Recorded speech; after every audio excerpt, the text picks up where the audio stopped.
نحمدہ و نصلی علی رسول الکریم اما بعد۔ محترم دوستو بزرگو، کافی دیر سے آپ حضرات بچوں کے پروگرامات سن رہے ہیں، دیکھ بھی رہے ہیں ماشاءاللہ، اور ناظم صاحب کو اللہ جزائے خیر دے، بہت ہی منظم انداز سے انہوں نے پروگرام کو کنڈکٹ کیا ہے، اور یہ اپنے آپ میں ایک مہارت کی بات ہے۔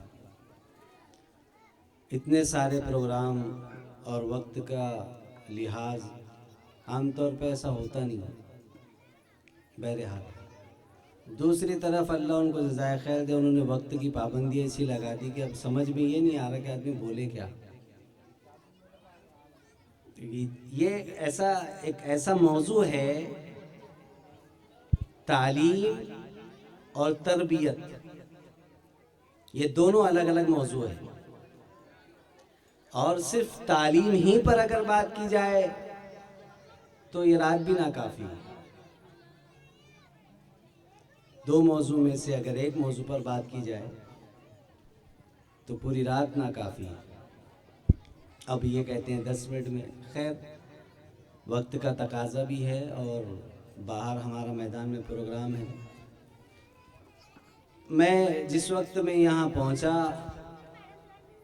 پروگرام کی جگہ پر، تو ایک صاحب شاید عمران سر تھے، وہ اس ادارے کی افادیت، اس کی اہمیت اور اس کی ضرورت بتا رہے تھے۔ اصل میں مسئلہ یہ ہے کہ احوال زمانہ نے ہم کو اتنا متاثر کیا ہے کہ ایک سوچ، ایک تھنگس ہم نے یہ بنائی کہ بس جو طریقہ غیروں نے دنیا کو حاصل کرنے کا اپنایا ہے، بس یہی طریقہ سب سے اصل اور اہم ہے، ورنہ اس کے بغیر ہم بھوکے اور پیاسے مر جائیں گے۔ یہ ہمارے ذہنوں پہ عجیب مہر لگی ہوئی ہے۔ اس لیے کیا ہوا کہ جو تعلیم پر فوکس کرنا تھا، جس تعلیم کے حصول کا اللہ نے ہم سے مطالبہ کیا تھا، اس تعلیم کو ہم نے پس پردہ ڈال دیا۔ جو تعلیم اللہ نے فطرت میں رکھی تھی، جس کے حصول کے بغیر اہتمام کے بھی وہ علم آپ کو حاصل ہونے والا تھا، اس علم پر سارا فوکس ہم نے لگا دیا، اور جہاں جہاں جن جن ذرائع سے، جن جن طریقوں سے اس کا حصول ممکن تھا، اس کے لیے ہم نے کوشش کرنا شروع کر دی۔ پھر یہ ہوا کہ علامہ اقبال نے ایک زمانے میں محسوس کیا تھا کہ جس طرف امت کا رخ چل رہا ہے، ڈر اس بات کا ہے کہ آنے والے زمانے میں مسلمان نہیں، یہ دنیا ملحدین کی ہوگی۔ میں بہت اشاروں میں بات کر رہا ہوں اس لیے کہ وقت کی قید ہے۔ یہ علم فطری ہے، جو یہ علوم بچے حاصل کریں، ہم جس کو عصری علوم کہتے ہیں نا، یہ عصری نہیں، فطری علوم ہے۔ کیسے؟ اللہ تعالیٰ فرماتے ہیں کہ ہم نے فرشتوں سے کہا کہ ہم اپنا خلیفہ زمین میں پیدا کرنے والے ہیں۔ فرشتوں نے کہا کہ اے اللہ، کیا ہم تیری تقدیس، تیری تحمید، تیری ثنا کے لیے کافی نہیں ہے؟ یہ انسان تو دنیا میں جائے گا، یہ فتنہ فساد مچائے گا، کیا آپ چاہتے ہیں کہ فسادی انسان اور مخلوق پیدا ہو؟ اللہ نے کہا کہ جو میں جانتا ہوں وہ تم نہیں جانتے۔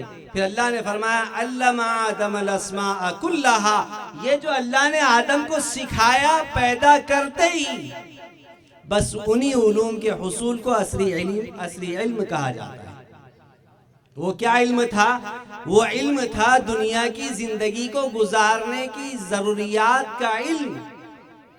آدمی دنیا میں زندگی گزار رہا ہے، اس کو کمانا ہے، اس کو کام کاج کرنے ہیں، اس کو مزدوری کرنی ہے، یہ ساری چیزوں کا علم اللہ نے فطرت آدم میں ڈال دیا۔ اس کے بعد جب دنیا میں آئے، حضرات انبیاء علیہ السلام کا تسلسل کے ساتھ بعیثت دنیا میں چلتی رہی اور انبیاء پر صحیفے اور کتابوں کا نزول چلتا رہا، یہاں تک کہ سرور کائنات فخر موجودات جناب محمد الرسول اللہ صلی اللہ علیہ وسلم کی باری آئی، آپ منصب نبوت پر فائز ہوئے اور قرآن آپ پر نازل کیا، اور اللہ نے فرمایا اِنَّا نَحْنُ نَزَّلْنَا الذِّكْرَ وَإِنَّا لَهُ لَحَافِظُونَ۔ یہ وہ کتاب ہے جس کو ہم نے اتارا ہے آسمانوں سے، اور قیامت تک ہم اس کی حفاظت کریں گے۔ اس کے تعلیم، اس کے تعلم کا حکم اللہ نے دیا۔ نبی پاک صلی اللہ علیہ وسلم نے فرمایا تم میں سب سے بہتر آدمی وہ ہے جو قرآن سیکھے اور سکھائے۔ ہم کو یہ سمجھایا گیا تھا کہ دین سیکھنے کی چیز ہے اور باقی چیزیں جو فطرت میں ہے وہ موقع ضرورت پڑنے پر آپ کو مل جائے گی، مگر احوال زمانہ اس کا تاثر ہماری طبیعت پر اس قدر پڑا کہ ہم نے دینی علوم کو، دینی تعلیمات کو پس پردہ ڈال کر کے اصلی علوم کا ایسا غلبہ حاصل کر لیا کہ اس کے لیے آپ دیکھو، کیلکولیشن کر لو، اس وقت مدارس، دارالعلوم اور مکاتب میں پڑھنے والی ہماری نسلوں کی تعداد کتنی ہے، اور اصلی علوم اسکولوں کالجوں میں پڑھنے والی ہمارے نسلوں کی تعداد کتنی ہے۔ تو آپ کو واضح ہو جائے گا کہ ہمارا دھیان، توجہ کس طرف ہے۔ میرے دوستو بزرگوں، یہی چیز کو ہمارے امت کے نبازوں نے، جو امت کے نباز ہیں، دکھتی رگ پر انہوں نے ہاتھ رکھا ہے۔ کیوں کہ امت اگر دین کے علم کو حاصل نہ کرے اور دینی تربیت امت کی نسلوں کی نہ ہو تو آنے والا وقت ایسا آئے گا کہ ہماری یہ امت حصول علم کے چکر میں، دنیا کے اصلی تعلیم کے حاصل کرنے کے چکر میں غیروں کے ہاتھ میں جا کر اپنا ایمان بھی بیچ دے گی، اپنا دین بھی بیچ دے گی۔ اور ایسا ہوا ہے۔ عیسائی مشنریز اسکولوں کے ذریعے سے نہ جانے کتنے مسلمان گھرانے جو پیدا مسلمان گھرانے میں ہوئے تھے، آج اللہ معاف فرمائے دور دور تک ان کا نام و نشان اسلام میں باقی نہیں رہا۔ یہ نقصان کو سامنے رکھتے ہوئے ہمارے اکابرین نے یہ سوچا کہ امت کو اب یہ تو نہیں کہہ سکتے کہ بھائی آپ اسکول پڑھاؤ مت بچوں کو، نہیں، اسکول تو پڑھانا ہے، لیکن کیا ہو کہ طریقہ اس کا یہ ہو کہ اسلامی تربیت کے ساتھ ہماری نسلیں وہ دنیا کا علم حاصل کرنے والی بنے، تاکہ ان کو علم بھی ملتا رہے، ان کی تربیت بھی اسلامی ہوتی رہے۔ اس کے لیے ایسے اداروں کا انعقاد، ان کا قیام، ان کا وجود بہت ضروری تھا۔ لہٰذا اسی ضرورت کو محسوس کرتے ہوئے اکولہ میں سب سے پہلے ایک اسکول شروع کی گئی جو اردو میڈیم کی تھی، قبا اسکول کے نام سے۔ ممبئی میں ملت اسکول کے نام سے یہ اسکولیں چل رہی ہیں، جہاں پر دینی دنیاوی تعلیمات دینی علوم کے ساتھ، دینی تربیت کے ساتھ میں دی جاتی ہے۔ اس کے بعد پھر امت کا رجحان انگریزی کی طرف بڑھا، تو انگریزی کی طرف جب رجحان بڑھا تو انگریزی اسکولیں بھی اسی طرز پر قائم کرنا شروع کی۔ لہٰذا اکولہ میں المحمود اسکول، اور اب آپ کے شہر میں جو بڑا ماشاءاللہ حساس شہر ہے دریا پور، کبھی بھی ایسا نہیں رہا کہ یہاں پر علم سے دوری رہی ہو، علمی شخصیات یہاں پیدا ہوتی رہی ہے۔ اس لیے آئندہ امت کی، آئندہ نسلوں کی تربیت کے لیے یہ قدم اٹھایا گیا کہ ایک ایسا ادارہ ہو جہاں پر انگریزی تعلیمات تو ہو لیکن اس میں تربیت اسلامی ہو۔